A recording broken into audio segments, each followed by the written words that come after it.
नमस्कार साथियों। तो आज मैं आपको बताऊंगा कि हमारी जो पृथ्वी है, जो पृथ्वी का वायुमंडलीय दबाव होता है, जिसको वायु दाब कहते हैं, जो वायु दाब होता है और पट्टियां होती है जिसे पेटियां कहते हैं, वो कितने प्रकार की होती है। वायु दाब और पेटियां कितने प्रकार की होती है, तो मैं उसके बारे में आपको आज बताऊंगा कि जो मौसम है, जो दाब है, वो पूरी धरती पर, ये धरती का मान के चलो कि ग्लोब है, हमारी धरती है, तो धरती का जो दाब है वो एक जैसा नहीं रहता है, हर जगह एक जैसा नहीं रहता है। मतलब हवाओं का जो चलने का रास्ता होता है, उनका जो डायरेक्शन होती है, उनमें चेंजेस होते रहते हैं। वो दाब के कारण होता है, जिसको हम पेटियां कहते हैं, वायु दाब और पेटियां। तो ये कितने प्रकार की होती है, आज मैं इसके बारे में आपको पूरी जानकारी बताऊंगा। तो शुरू करते हैं हम जीरो इक्वेटर से। मैंने आपको अक्षांश रेखाएं पढ़ाई है, देशांतर रेखाएं पढ़ाई हैं। देशांतर रेखाएं कितनी होती है, अक्षांश रेखाएं कितनी होती है, इनके बारे में मैंने आपको पूरी जानकारी दी है। जो तिरछी लाइनें होती है, जैसे ये है जीरो इक्वेटर, ध्यान से देखिए, ये है जीरो इक्वेटर, जीरो इक्वेटर या भूमध्य रेखा, इसको भूमध्य रेखा भी कहते हैं। इस रेखा, ये जो धरती के बीच में लाइन होती है, इसके ऊपर का जो हिस्सा होता है, ये उत्तरी ध्रुव कहलाता है, ये उत्तरी ध्रुव कहलाता है, और जो नीचे का होता है वो दक्षिणी ध्रुव कहलाता है। उत्तरी ध्रुव ऊपर जो बिंदु होता है, पॉइंट होता है, वो होता है उत्तरी ध्रुव, और जो नीचे बिल्कुल एक पॉइंट, एक बिंदु के रूप में होता है धरती के ऊपर और नीचे, तो वो उत्तरी ध्रुव होता है, और नीचे का दक्षिणी ध्रुव होता है। तो जो बीच में रेखा होती है, ये काल्पनिक रेखाएं होती है। मैं पहले भी आपको ये बता चुका हूं कि जो जियोग्राफी है, जियोग्राफी में ये चीजें बहुत जरूरी होती है, ये बहुत जरूरी होती है, और आज ये बहुत ही इंपॉर्टेंट चैप्टर है कि ये इसको कहते हैं जीरो इक्वेटर। अंग्रेजी में इसको जीरो इक्वेटर कहते हैं, और हिंदी में इसको भूमध्य रेखा कहते हैं। क्या कहते हैं? भूमध्य रेखा, भूमध्य रेखा, इसको भूमध्य रेखा कहते हैं, जीरो इक्वेटर या भूमध्य रेखा। अब जो भूमध्य रेखा होती है, ये अक्षांश रेखाओं की श्रेणी में आती है। जो तिरछी लाइनें होती है, तिरछी लाइनें होती है, वैसे ये लाइनें तिरछी लाइनें ना होकर क्या होती है, एक वृत्त होता है, क्योंकि ये धरती, अगर धरती है तो धरती के चारों तरफ ये खींची गई होती है, तो ये लाइन ना बोलकर इसको वृत्त बोल सकते हैं। तो ये जो है, ये तिरछी लाइनें होती है, तो इसको कहते हैं अक्षांश रेखाएं, जो कि तिरछे ऐसे होती है। फिर दूसरी होती है देशांतर रेखाएं। देशांतर रेखाएं क्या होती है? जो ऊपर से जो ध्रुवों को मिलाती है, आपस में ध्रुवों को मिलाती है, यानी ऊपर से नीचे की तरफ होती है, उनको देशांतर रेखाएं बोलते हैं। तो आज मैं आपको इस चैप्टर के बारे में बताऊंगा कि इसको कहते हैं भूमध्य रेखा। भूमध्य रेखा, ये सारी जो रेखाएं हैं, इनकी संख्या 181 होती है। 90 इसके ऊपर होती है, जीरो रेखा से, भूमध्य रेखा से 90 ऊपर होती है इनकी संख्या, और 90 इनकी नीचे होती है। ये रेखाएं हर एक डिग्री पे, हर एक डिग्री पे खींची गई होती है, 1 डिग्री पे एक रेखा खींची गई होती है, यानी इनकी संख्या 180 होती है। और 1 डिग्री से 2 डिग्री के बीच में डिस्टेंस, जो इनका जो डिस्टेंस है वो 111 किलोमीटर का होता है। कितना होता है? 111 किलोमीटर का होता है। अब जब जीरो इक्वेटर होता है, जीरो इक्वेटर से एक रेखा 5 डिग्री, ये आ गई 5 डिग्री, ये 5 डिग्री ऊपर की तरफ और 5 डिग्री नीचे की तरफ। अब ध्यान से देखिए, ये ऊपर की तरफ और नीचे की तरफ, इसे डोलड्रम कहते हैं। क्या कहते हैं इसे? डोलड्रम, इसे डोलड्रम कहते हैं। ये जो एरिया है, ये डोलड्रम, इसको डोलड्रम कहते हैं।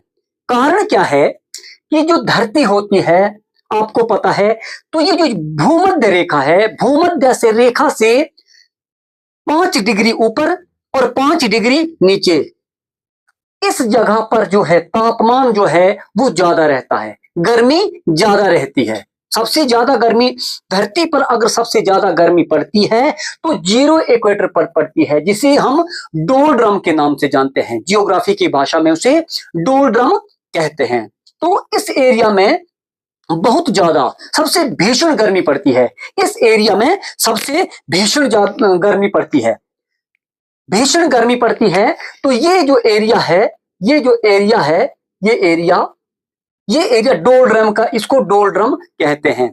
क्योंकि आपको पता है धरती जो है वो 23.5 डिग्री पर झुकी होती है, 23.5 डिग्री पर झुकी होती है। तो जो बीच का एरिया है उस पर सबसे ज्यादा भीषण गर्मी पड़ती है। और इस लाइन में, जो डोलड्रम की लाइन में, क्योंकि ये डोलड्रम जो है वो चारों तरफ है, जो डोलड्रम है उसकी लाइन में जो भी देश आते हैं, जो भी एरिया आता है, वहां के लोग काले होते हैं, बहुत काले कुलूटे जैसे लोग होते हैं। तो ये हमारे इंडिया में नहीं होता है। ये श्रीलंका से होते हुए नीचे, हमारे हिंदुस्तान से नीचे श्रीलंका से होते हुए भूमध्य रेखा जो है वो गुजरती है। श्रीलंका जैसे एरिया से ये भूमध्य रेखा गुजरती है। तो इस एरिया के लोग, देखा जाए पूरे देश की बात करें तो इस एरिया के जो लोग हैं वो काले लोग होते हैं। कारण क्या है कि इस जोन पर डोलड्रम पर बहुत ज्यादा भीषण गर्मी पड़ती है, बहुत ही भीषण गर्मी पड़ती है। 0 से 5 डिग्री ऊपर और 0 से 5 डिग्री नीचे, मतलब कुल मिलाकर 10 डिग्री, इसको क्या कहें, 10 डिग्री। तो 10 डिग्री जो है इस पर बहुत ज्यादा गर्मी पड़ती है। अब फिर होता क्या है, जब गर्मी पड़ती है तो हवाएं, आपको पता है जब जहां ज्यादा गर्म हुआ, यहां पर भी वायु होती है, यहां पर भी वातावरण है, इस जोन में भी वातावरण है। तो जब इस एरिया में गर्मी पड़ती है तो हवाएं गर्म हो जाती है, हवाएं गर्म हो जाती है और ऊपर उठ जाती है। क्या होता है, हवाएं गर्म होती है और हवाएं ऊपर उठ जाती है। जब वायु हमारी गर्म होने के कारण ऊपर उठ जाती है तो आपको पता है हर एक 165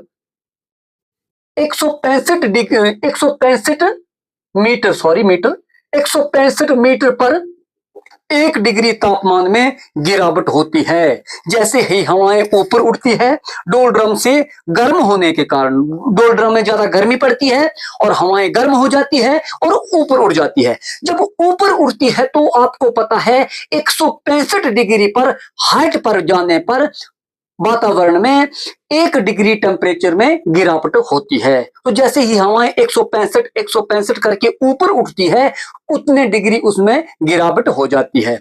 अब हवाएं काफी ऊपर उठ जाती है, हवाएं जो है वो काफी ऊपर उड़ जाती है।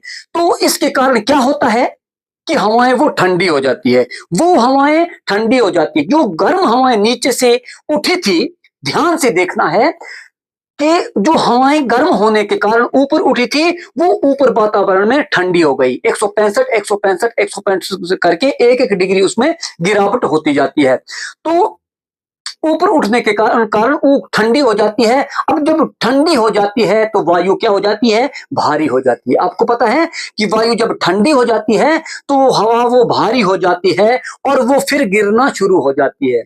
लेकिन वो इस जोन में नहीं गिरती। जब वो गिरेगी तो इस जोन में नहीं गिरेगी, क्योंकि 23.5 डिग्री तो धरती हमारी झुकी हुई है। जब वो घूम रही है तो घूमते घूमते वो इस जोन में हवा नहीं गिरती है। वो गिरती है कहां, लगभग 30 या 35 डिग्री पर आकर वो गिरती है। वो गिरती है कहां, 30 या 35 डिग्री। वो 30-35 डिग्री में आकर गिर जाती है इस बेल्ट में। इस बेल्ट में वो आकर गिर जाती है 30-35 डिग्री। मैं यहां लिख देता हूं 30-35 डिग्री। 30-35 डिग्री पर वो आकर गिर जाती है, क्योंकि एक डिग्री, आपको बता दूं मैं, जो लाइनें हैं हमारी, जो भूमध्य रेखा है उसके नीचे 1 डिग्री। तो 30 या 35 डिग्री पर जो हवाएं गर्म होकर ऊपर उठी थी वो आकर इस एरिया में गिर जाती है, वो इस एरिया में आकर गिर जाती है। गिर जाती है तो वहां पर एक्चुअल पहले से भी हवाएं होती है, वहां पर वायु पहले से मौजूद होती है, लेकिन ये हवाएं जो ऊपर से आ रही है वो एक्स्ट्रा दबाव बनाती है। वो क्या एक्स्ट्रा दबाव बनाती है, और इसको कहते हैं अश्व अक्ष। क्या कहते हैं इसको? अश्व अश्व अक्ष, इसको कहते हैं अश्व अक्ष, इसको अश्व अक्ष कहते हैं। तो अश्व अक्ष इसको क्यों कहते हैं ये मैं आपको बताता हूं। तो एक समय था जब हम घोड़े का निर्यात और आयात करते थे। बड़े बड़े व्यापारी होते थे, जैसे आज व्यापारी है, कोई शिप में सामान ले जाते हैं, विदेशों में ले जाते हैं सामान, और वहां से कई इंस्ट्रूमेंट, कई अनाज, कई तरह के जो मशीनें हैं वो ले आते हैं और वहां पर बेचने जाते हैं। तो एक बार एक ऐसा व्यापारी था कोई, जिसने अपने शिप में, एक जहाज होता था, जहाज में उसने कई घोड़े लाद दिए और वो घोड़े बेचने को चल पड़ा कि दूसरे देश में जाकर मैं घोड़े बेचूंगा। और उसके पास कई घोड़े थे, सैकड़ों घोड़े थे उसके पास। जो शिप है वो बहुत बड़ा होता है, पहले से ही वो बहुत बड़ा बनाया होता है, लेकिन उस समय कोई मोटर या ऐसा शिप को आगे बढ़ाने के लिए कोई इंस्ट्रूमेंट नहीं होता था। तो होता क्या था, उसके ऊपर कपड़ा या तरपाल बांध दी जाती थी, उसके ऊपर तरपाल बांध दी जाती थी, ताकि जो हवा है, हवा के दबाव के कारण वो जहां हवा बहेगी तो उसके साथ साथ वो शिप भी आगे बहेगा। अब उसमें तो घोड़े थे तो वो गलती से वो व्यापारी क्या हुआ कि यहां से आते हुए वो कहां आ गया? अश्व अक्ष में आ गया, इस जोन में आ गया, वो अश्व अक्ष में आ गया वो व्यापारी। जब वहां पे आ गया तो उसका जो शिप था वो डोलने लगा, शिप जो है वो डगमगाने लगा। तो इतना डगमगाने लगा कि वो व्यापारी था, उसके पास साथ और कोई साथी भी थे कई, तो वो इतना डर गया कि अब क्या किया जाए, हमारा शिप तो डूबने की कगार में आ गया। तो कईयों ने उनके बीच में से कहा कि ये हमारे घोड़े जो हैं, घोड़ों की वजन के कारण ऐसा हो रहा है। लेकिन उनको ये पता नहीं था, उन्होंने जियोग्राफी को पढ़ा नहीं था, कि उनको ये पता नहीं था कि हम जो है ये गलत जोन में आ गए हैं।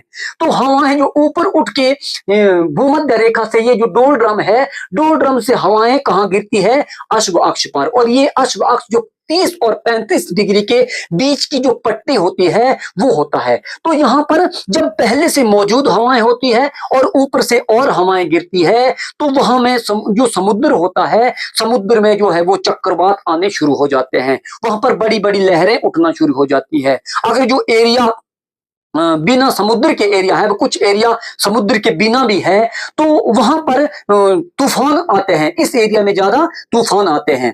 तो जैसे ही वो उन्होंने ऐसा किया कि उन्होंने घोड़े समुद्र में फेंकने शुरू कर दिए उन्होंने फेंकने घोड़े। तो जो जहाज था उनका वो फिर भी कंट्रोल में नहीं आ रहा था। धीरे धीरे करते करके उन्होंने सब घोड़े समुद्र में फेंक दिए, सब घोड़े समुद्र में फेंक दिए, फिर भी उनका जहाज जो है वो कंट्रोल में नहीं आ रहा था और वो आगे बढ़ता रहा, लेकिन उनका जहाज डूबा नहीं और वो गलती से इस जोन के बाहर निकल जाता है। इस जोन के जब बाहर निकल जाता है तो फिर सब ठीक ठाक हो जाता है, उनका सब कंट्रोल में हो जाता है। तो जब उन्होंने जाकर ये बात बताई कि हमारे साथ ऐसी घटना हुई और हमें सारे घोड़े जो है वो समुद्र में फेंकने पड़े, तो जब जो भूवैज्ञानिक होते हैं उन्होंने पूरी उसके बाद इनकी खोज करने के बाद, पूरी जानकारी लेने के बाद ये पता लगाया कि वहां पर कुछ भी नहीं हुआ था, ये अश्व अक्ष में चले गए थे, क्योंकि उस एरिया में जो है वो हवाएं ज्यादा चलती है। तो इसी कारण इसका नाम जो है वो अश्व अक्ष पड़ा। ऊपर जाएंगे, ऊपर जब कुछ हवाएं जो है वो ऊपर की तरफ बहती है, कुछ हवाएं जो है वो नीचे की तरफ बहती है। तो ऊपर भी जो 30-35 डिग्री पे क्या होता है? अश्व अक्ष होता है। ऊपर भी अश्व अक्ष होता है और नीचे भी अश्व अक्ष होता है, तो इसको कहते हैं अश्व अक्ष। आई होप आपको यहां तक आपको समझ आ गया होगा। अब मैं आगे बताता हूं आपको। अश्व अक्ष के ऊपर जो ध्रुव है, जो उत्तरी ध्रुव है, जो उत्तरी ध्रुव है, उत्तरी ध्रुव है और दक्षिणी ध्रुव है, उत्तरी ध्रुव है और दक्षिणी ध्रुव है, इन पर जो है वो दाब जो है वो ज्यादा होता है। हवाओं का दबाव जो है वो ज्यादा होता है, वायुमंडलीय दाब जो है वो ज्यादा होता है। कारण क्या होता है कि ये दुनिया की सबसे ठंडी जगहों में से एक होती है, क्योंकि नीचे यहाँ पर जो अंटार्कटिका है वहां पर बर्फ ही बर्फ है, वहां है। और ऊपर यहाँ सबसे ऊपर टॉप पर कौन सा देश पड़ता है? नॉर्वे। तो नॉर्वे और नीचे अंटार्कटिका, अंटार्कटिका में कोई भी देश नहीं है। वहां पर 7 देशों के रिसर्च सेंटर हैं और हमारा भी वहां पर रिसर्च सेंटर है। हमारे हिंदुस्तान के 3 रिसर्च सेंटर हैं अंटार्कटिका में। तो इन जगहों पर जो है ये दाब ज्यादा होता है। क्या कारण है? कि वहां पर ठंड की वजह से, क्योंकि जो जहां ठंड ज्यादा रहेगी वहां पर जो वायु है वहां पर नीचे दबाव नीचे ज्यादा बनाएगी, और जहां पर गर्म रहेगी वहां से ऊपर उठ जाएगी। तो इसी कारण यहां पर जो वायु दाब है वो ज्यादा रहता है। उसके बाद मैं आपको बता दूं कि जो लो दाब होता है, लो दाब भी होता है, वो कहां होता है? वो होता है 65 और 60 डिग्री पे। 65 और 60 डिग्री की इस पट्टी पर क्या होता है? वायु दाब जो है वो लो वायु दाब होता है। 60 से 65 डिग्री, 60 से 65 डिग्री, 65 डिग्री पर दाब जो है वो लो होता है। यहां पर वायु दाब लो हो जाता है। कारण क्या होता है? होता क्यों है? प्रेशर जो है, जो जीरो ये भूमध्य है, भूमध्य पर क्या होता है? लो हो जाता है। क्या होता है? Low pressure. यहां होता है लो प्रेशर, यहां पर लो प्रेशर हो जाता है। यहां मैं एल से लिख रहा हूं, लो प्रेशर। लो प्रेशर हो जाता है। और जब ऊपर 60 और 65 डिग्री पे जाएंगे, 60 और 65 डिग्री पे जाएंगे तो वहां पर भी लो प्रेशर देखने को मिलता है। लो प्रेशर देखने को मिलता है। यहां पर लो देखने को मिलता है। लेकिन जो 35 और 30 डिग्री की जो पट्टी है, जो ये एरिया है, इसमें हाई प्रेशर देखने को मिलता है। हाई प्रेशर देखने को मिलता है। कारण क्या है कि मैं अब आपको बताता हूं, ध्यान से देखना। जब यहां से हवाएं गर्म होती है तो ऊपर उठती है, हवाएं गर्म होती है तो ऊपर उठती है। जब हवाएं ऊपर उठती है, हवाएं गर्म होके ऊपर उठ गई, ऊपर उठ जाती है। और हवाएं यहां से फिर जब ठंडी हो जाती है तो क्या होता है? नीचे गिर जाती है, नीचे गिर जाती है और फिर यहां आकर जीरो इक्वेटर पे आ जाती है। और यहां पर जो प्रेशर है वो लो प्रेशर होता है। लो प्रेशर कैसे होता है? अत्यधिक गर्मी के कारण, क्योंकि वहां पर जो एक्चुअल हवाएं थी वो तो उड़ गई, वही वापस ऊपर ठंडी होके, जो ऊपर ठंडी हो जाती है वो वापस वहां आ जाती है। तो वहां पे दाब नहीं होता है, वहां पे दाब नहीं होता है। तो जो ये अश्व अक्ष मैंने आपको बताया, यहां पर एक्चुअल पहले से हवा थी। सपोज दैट आपके पास कमरे में 10 आदमी बैठने की जगह है, 10 आदमियों की जगह है, और ऊपर से आपने ऐसा किया 8 आदमी और भेज देते हैं उस कमरे में, 8 आदमियों को और ठूस देते हैं। तो जब 8 आदमी वहां पे आ जाएंगे तो जगह तो हो रहेगी उनके पास 10 आदमियों की, लेकिन जबरदस्ती उसमें डालेंगे तो क्या हो जाएगा? वहां पर प्रेशर, आदमियों का प्रेशर वहां पर घोच पोच ज्यादा हो जाएगी। तो ऐसा होता है कि जो पहले से वो वहां पर हवाएं मौजूद होती है, और यहां से जो भूमध्य रेखा, जो 2 ड्रम है, जो 2 ड्रम से हवा आकर ऊपर जाती है, ठंडी होकर फिर गिरती है, तो अश्व अक्ष में आकर गिरती है। तो वहां पर पहले से हवाएं थी, लेकिन और हवाएं आकर वहां पर गिर गई तो वहां का जो एरिया है वो तूफानी एरिया बन जाता है। मतलब वहां पर दाब जो है वो प्रेशर जो है वो हाई प्रेशर हो जाता है। यहां पर प्रेशर क्या हो गया? हाई। तो आई होप यहां तक आपको समझ आ गया। फिर जो हवाएं, अब कुछ हवाएं ऊपर से जो हवाएं हैं वो भी नीचे गिरी, वो भी नीचे को गिरने लगी, ऊपर से हवाएं नीचे गिरती है।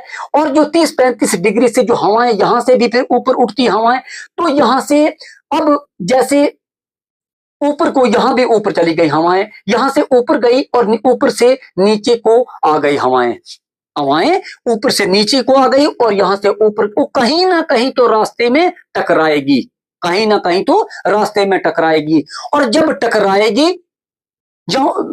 टकराएगी तो वो हवाएं जो है वो ऊपर उठ जाएगी, हवाएं ऊपर उठ जाएगी।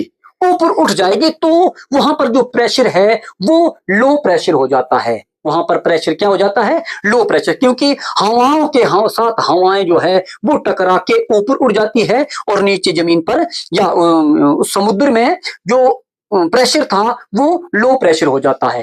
तो आपको समझ आ गया कि किस तरह से वायु दाब और ये वायु दाब और पट्टियां होती है। तो कितनी पट्टियां होती है? ये आप 7 पट्टियां होती है।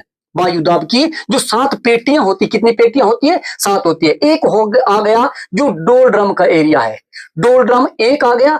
3 इसके ऊपर एक तो आ गए जो अश्व अक्ष है वो 35 और ये 30 और 35 डिग्री पे आ गया, और उसके बाद आ गया 60 और 65 डिग्री का एरिया, और फिर आ गया जो ध्रुव है उनमें भी चेंजेस देखने को मिलते हैं। तो कितने हैं ये? कुल मिलाकर 7 हैं। तो आई होप आपको पूरा समझ आ गया होगा कि जो दाब है, वायु दाब है, और उसकी पेटियां कितनी हैं और किस तरह से वो काम करती है, कि हवाएं जो है वो कहां से उठती है, कहां कहां वो गिरती है, कहां हाई प्रेशर होता है, कहां लो प्रेशर होता है। तो मैंने ये आपको पूरा बता दिया। जो ये ऊपरी ध्रुव होते हैं इन पर हाई प्रेशर होता है, हाई प्रेशर होता है यहाँ पर, क्योंकि ठंडी हवाएं होती है तो यहाँ पर हाई प्रेशर होता है। और फिर बीच में ये जब गिरती है 60-65 डिग्री पे तो नीचे से भी जाती है और टकराती है आपस में और ऊपर उठ जाती है, तो यहाँ पर जो प्रेशर है वो लो होता है। और जो डोल ड्रम है, डोल ड्रम के एरिया में, भूमध्य एरिया में, यहाँ पर भी प्रेशर जो है वो लो प्रेशर देखने को मिलता है। सबसे ज्यादा हाई प्रेशर जो देखने को मिलता है वो 30 और 35 डिग्री पर मिलता है। कहां मिलता है? 30 और 35 डिग्री पर मिलता है, जिसे अश्व अक्ष के नाम से जानते हैं। तो धन्यवाद, अगली वीडियो में मिलेंगे, तब तक के लिए जय हिंद।